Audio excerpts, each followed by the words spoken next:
Unscripted.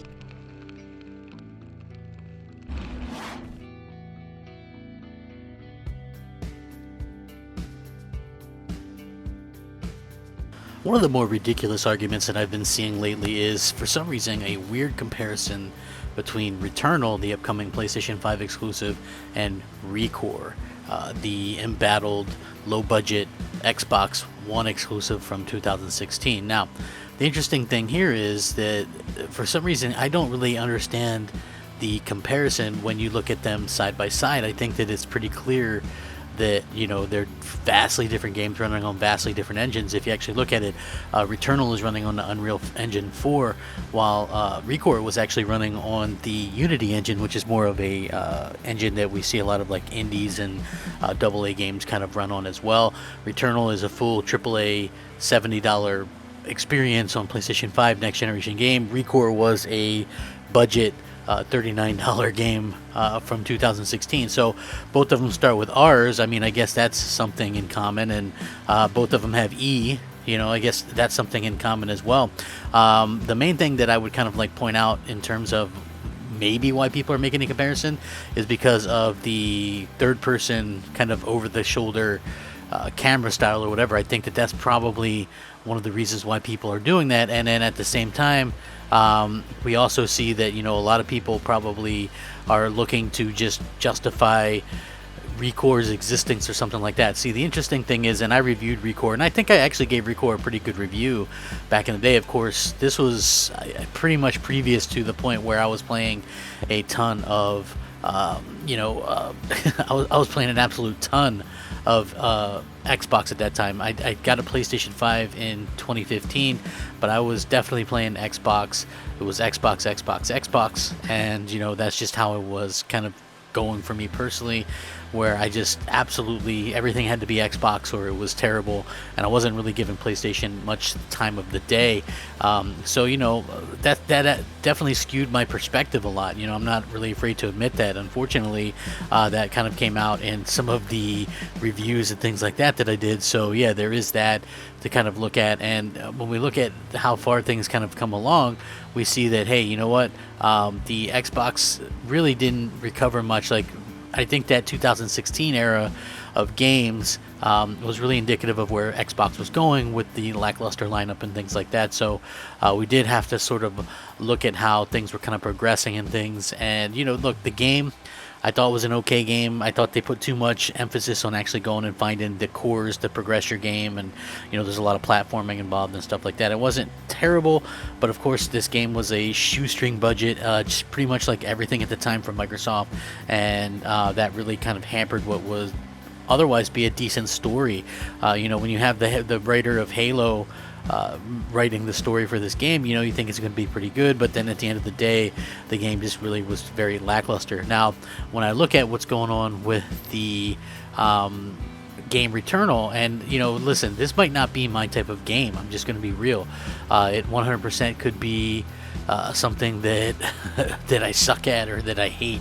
You know, I haven't really had much experience with roguelike games or anything like that, but it does look interesting and something new, like something I haven't really played before. So I took a chance, and I of course pre-ordered it and things like that on PlayStation 5, and I'm very much looking forward to seeing you know, kind of what comes out of it and things like that. So, you know, I'm very excited by it, and I also think that, you know, Microsoft is obviously rebounding and they're doing their own thing as well. But to see people kind of compare Recore with that game, I don't understand it. I absolutely do not understand it.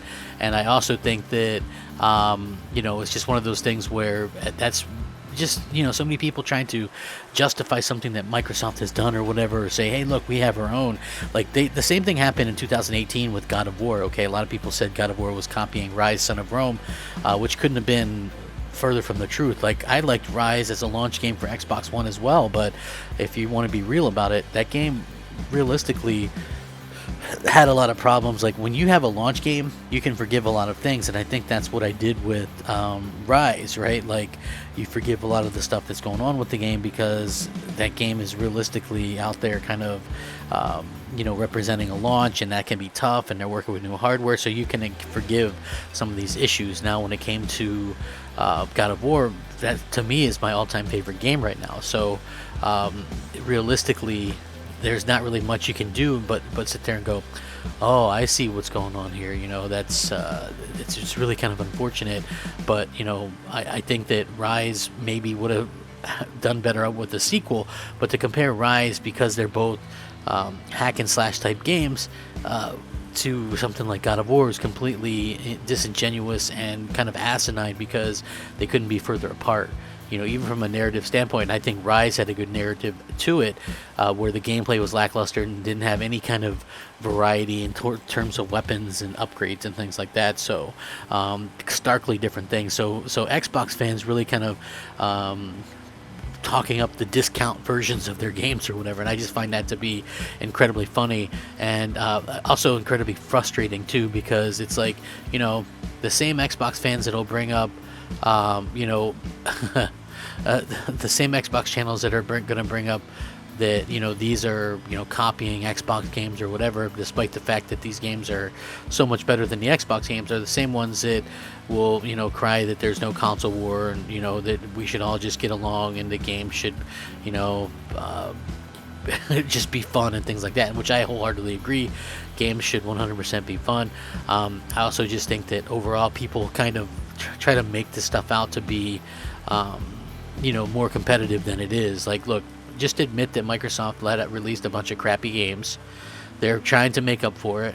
That's basically what's going on. They honestly, there's not really much more. Like, my hatred of Microsoft and my dislike of Microsoft has completely faded over time. It's just one of those things where I really just kind of come to the fact that they did what they did, and there's you have to wait for the games and things like that, and that's just all there is going to be about it. Either you're going to wait or you're not. I'm going to continue to play games, and I hope Microsoft come out with some bangers. But comparing Recore, a really bad low budget game from 2016, to a full triple-on release from a studio like Housemarque, just is not going to end well. I can promise you that. So please keep that in mind when you guys are trying to compare these two. It's not an apt comparison at all. It's honestly just not something that's worthwhile. You look foolish doing it. Like, one of these things is not like the other.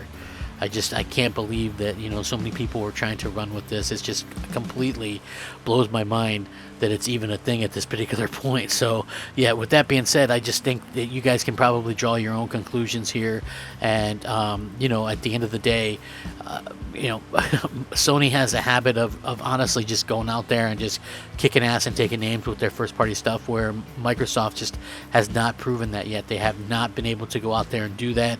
Unfortunately, maybe they will in the future, but at least to this particular point, they have not been able to do that. And comparing their games just does not do anybody any favors. It doesn't do Microsoft any favors. It doesn't do it. Trust me, it doesn't. It's like when people try to say that something like Gears Tactics was a big AAA release. Honestly, that's not doing Microsoft any favors. It's not doing anybody any favors, because honestly, I don't think anybody in their right mind would really look at that as a big AAA release especially in comparison to what Sony has released in the same amount of time. So yeah, very interesting to see how people kind of come about and change their opinions and change their thoughts and all this kind of stuff. And I would love your guys' thoughts and opinions on this as well, if you wouldn't mind sharing below. Definitely not something that I would have expected, but man, the comparison's so idiotic. Let me know what you think. Rack 'em up. Crapgamer out. Unscripted.